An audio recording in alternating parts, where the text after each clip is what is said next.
আসসালামু আলাইকুম। কোলোনোস্কোপি আম অথবা কোলন ক্যান্সার স্ক্রিনিং অথবা ডায়াগনস্টিক দুটো সম্পূর্ণ ভিন্ন জিনিস।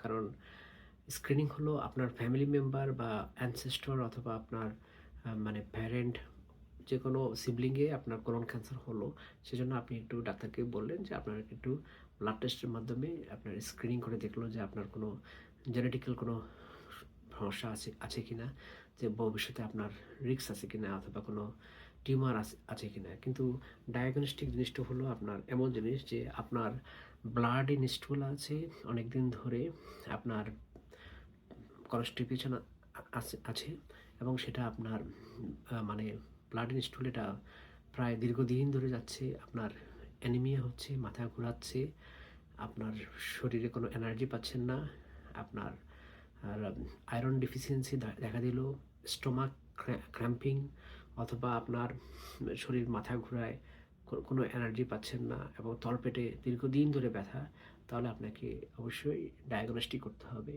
ডায়াগনস্টিক করবেন যাতে করে আপনার আর্লি ক্যান্সার যে স্টেজ 1, 2, 3, 4 এগুলো ইজিলি ডায়াগনস্টিকের মাধ্যমে বের হয়ে আসবে। আপনাকে CT scan, MRI, colonoscopy, biopsy এগুলোর মাধ্যমে আপনার স্টেপ বাই স্টেপ আগাতে হবে।